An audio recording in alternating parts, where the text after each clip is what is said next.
I'm Hing Chao. I am the founder of Intangible Cultural Heritage Earth Pulse Society, also the founder of Hong Kong Culture Festival. I've been involved in arts and culture in Hong Kong for roughly 13, 14 years. My interest and occupation, indeed the first part of my career, was very much in heritage. As many people know, I started with working with the nomadic peoples in northern China, in particular in the Mongolia, which took up a very significant chunk of my life. I would say it's very formative to the person I became. I relocated more or less full-time to Hong Kong around 2006, 2007 for personal and family reasons. So at that point, I started ruminating about how to transfer my knowledge and my passion to really what's my home, Hong Kong. So then I started talking to a lot of friends, and we decided that Hong Kong at that point also requires more thinking and more initiative in the arts and heritage space. So that's how we got started.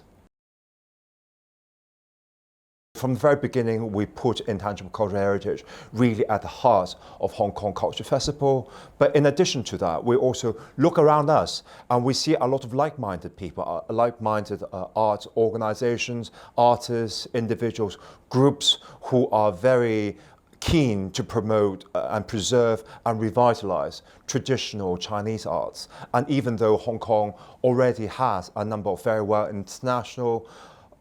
internationally graded festivals like Hong Kong Arts Festival, there wasn't one platform dedicated to the arts in Hong Kong or arts and culture in Hong Kong. So that was at that point we decided to construct this slightly more comprehensive platform to promote traditional arts and culture in Hong Kong. Intangible cultural heritage as a concept is still relatively new. We were among the earliest groups to engage and work with the Hong Kong government to identify intangible cultural heritage. My own area of expertise, as many of you know, is Chinese martial arts. So we've been working very closely with Hong Kong government on the research and classification of Chinese martial arts as an aspect of intangible cultural heritage. They're forming different categories related to intangible cultural heritage. There are the cosmology, philosophy, the worldviews, that's one category. And then there are the songs and dances, sports, activities, that's another.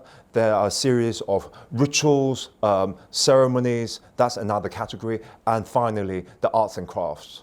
So all these make up the totality of intangible cultural heritage. And we feel Hong Kong has preserved a lot of very important, significant intangible cultural heritage. However, they are also becoming increasingly endangered, if I can put it that way. So there's an urgency to give attention and come up with legislation and policies in support of the future development of intangible cultural heritage.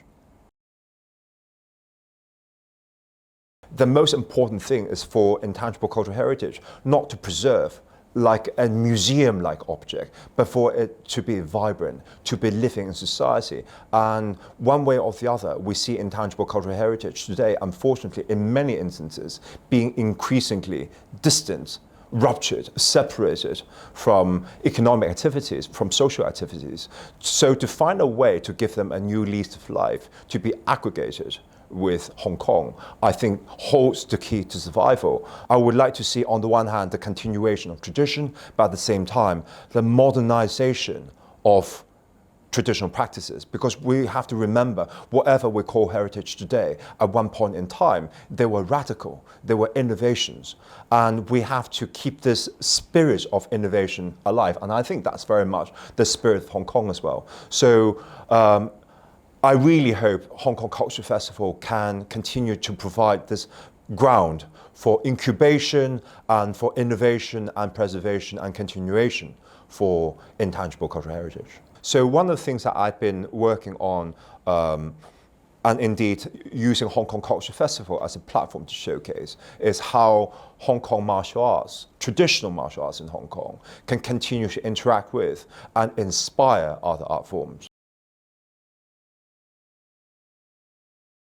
Hong Kong has always been an international platform and springboard for Chinese culture to interact with and fuse with and generate new forms of culture. In the art space, the modernization or the contemporary development of in art movement after 1949, Hong Kong played a very significant role. But the role of Hong Kong in many instances have been neglected. And the same applies to Chinese martial arts, Chinese songs, particularly popular songs, and etc. I mean, the examples are just multiple.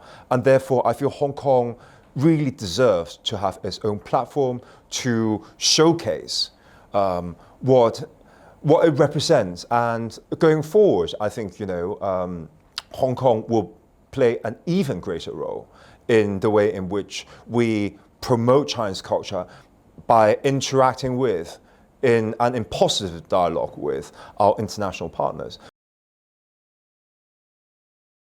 At this moment in time, I would say the world is at a crossroad, China is at a crossroad, and Hong Kong is at a crossroad.